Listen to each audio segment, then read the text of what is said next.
তীর্থ আবাহন মন্ত্র এবং হরিশরণ মন্ত্র বলো। তীর্থ অগ্নি মন্ত্র ওম গঙ্গে চ যমুনা চৈব গোদাবরী সরস্বতী নর্মদে সিন্ধু কাবেরী জগতস্মিन् সন্নিধিং কুরু। হরিশরণ মন্ত্র ওম নমো পবিত্র পবিত্র বা সর্বস্থান গতঃ পিতা ঈশ্বরের পুণ্ডরীকাক্ষং সহবার্য অভ্যন্তর সূচি। ওম হরি। এখন এইগুলা মন্ত্রগুলা বাংলায় নাকি সংস্কৃতে বলো, উচ্চারণটা কেমন হবে? বাংলা পড়ার মতো নাকি সংস্কৃত উচ্চারণ হবে? লেখা কীরকম? লেখা তো আছে বাংলায়, কিন্তু উচ্চারণ করার সময় কিছু অক্ষরকে একটু বিকৃত করে সংস্কৃতের মতো করে উচ্চারণ করতে হবে না? তো তুমি যে বলছো গঙ্গা ছ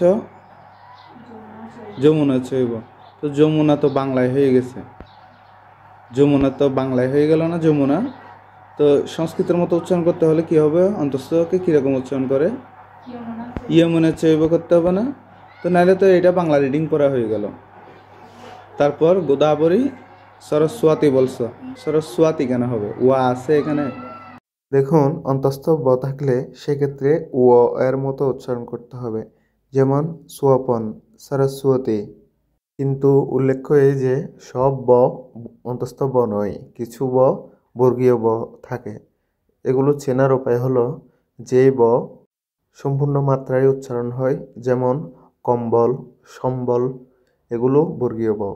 আর যে বগুলা থাকে কিন্তু সম্পূর্ণ উচ্চারণ করা হয় না, যেমন স্বপন, সরস্বতী, এগুলো হলো অন্তস্থ ব।